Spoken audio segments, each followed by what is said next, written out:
بسم اللہ الرحمن الرحیم۔ لاہوتی انسان علم اخلاق کی کتاب اور اس کی 14ویں فصل، جس کا عنوان ہے کہ انسان کی سعادت اور انسان کا کمال۔ تو انسان جو اس عالم میں بھیجا گیا ہے، ان سے ہم نے عرض کیا تھا کہ معرفت نفس میں جو احادیث آئی ہیں کہ جس نے اپنے نفس کو پہچان لیا اس نے اپنے رب کو پہچان لیا۔ تو معرفت نفس میں نفس جو انسان کا اس عالم میں انسان آتا ہے تو کس لیے آتا ہے؟ اس کا ہدف کیا ہے انسان کا؟ ایسے ہے کہ کھائے پیے اور اپنی خواہشات کو پورا کرے اور چلا جائے؟ نہ، انسان کا ایک ہدف ہے۔ وہ کیا ہے؟ سعادت کا حصول، یعنی انسان سعید قرار پائے، نہ کہ شقی، کیونکہ اس عالم کے افعال جو ہیں اس کا حساب کتاب ہونا ہے۔ تو اس عالم میں جب انسان پہنچے تو سعادت مند سعید ہو، شقی نہ ہو۔ اور یہ سعادت کا حصول، یا اس کو کہتے ہیں خیر کا حصول، اور یہ انسان کا کمال ہے۔ عرض کیا تھا کہ آپ نے دیکھا ہے بیج، ایسے ہی آپ نے نطفہ انسانی ہو یا نطفہ انسانی، تو وہ جو نطفہ ہوتا ہے، جو نطفہ بالقوہ ہوتا ہے،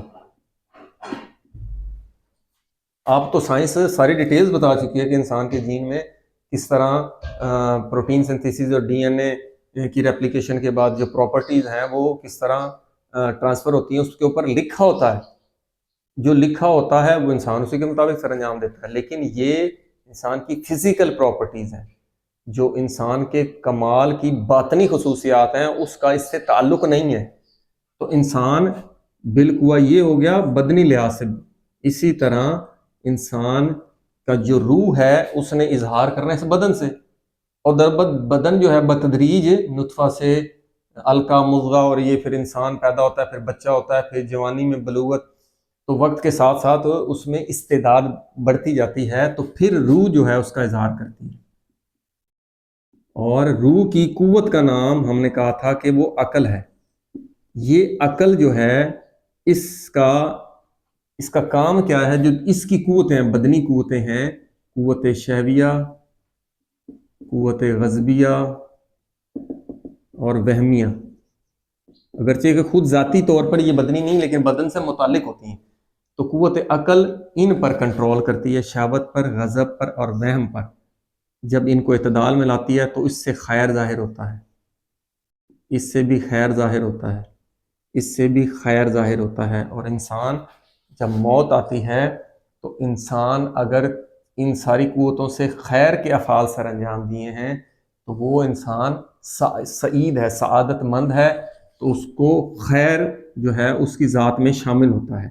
یہی انسان کا کمال ہے، یعنی بالقوہ سے اپنی تمام جو صلاحیت ہیں اس کو بروئے کار لاتے ہوئے خیر ہی انجام دے۔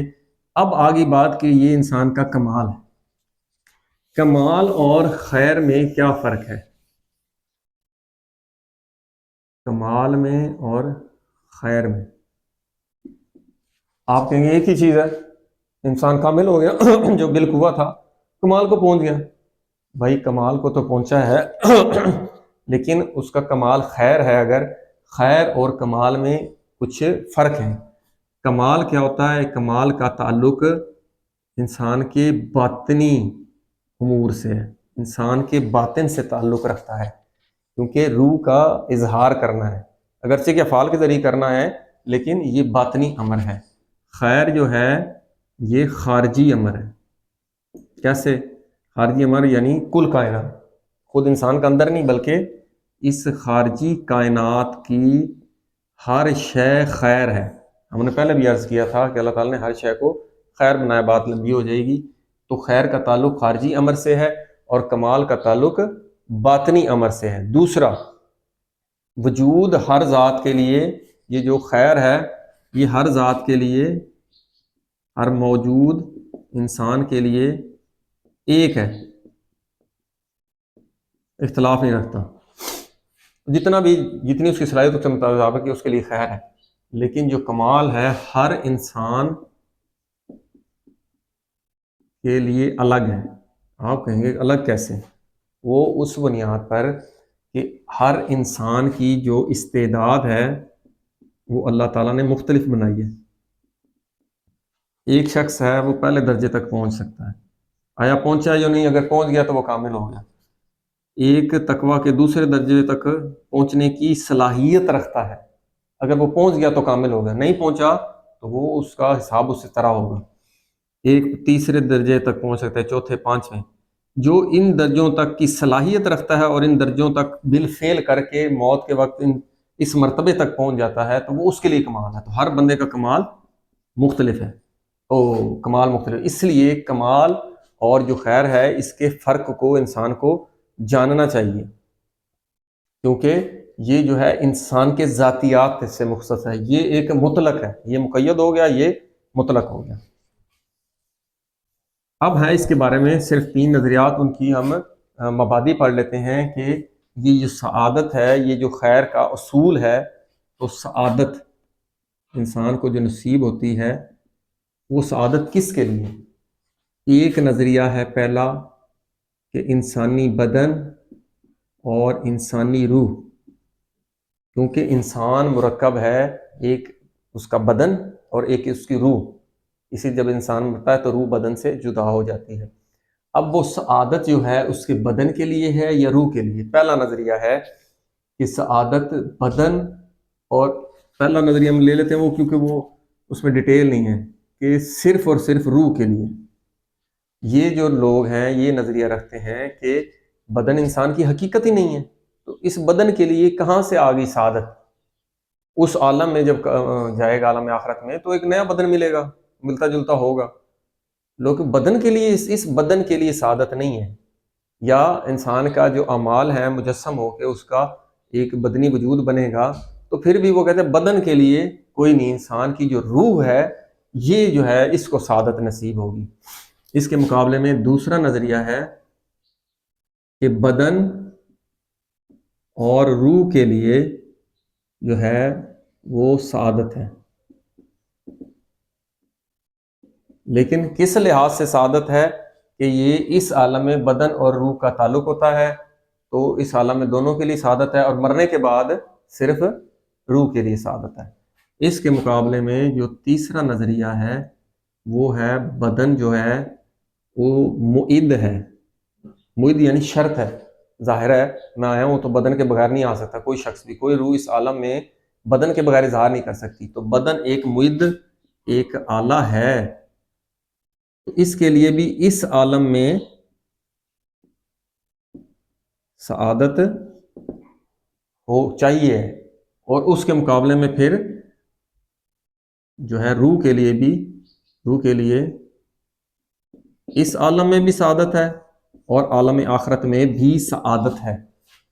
اب جو پہلا نظریہ ہے وہ تو واضح ہے، وہ کہتے ہیں کہ بدن انسان کی حقیقت ہی نہیں ہے. دوسرا بدن تو گویا کہ اگر اس کے لیے سعادت نہیں تو یہاں انسان اس بدن کے لیے تقدو ہی نہ کرے، بیمار ہے جیسے صوفی کہتے ہیں. تو یہ نظریہ جو ہے احادیث سے مطابقت نہیں کھاتا.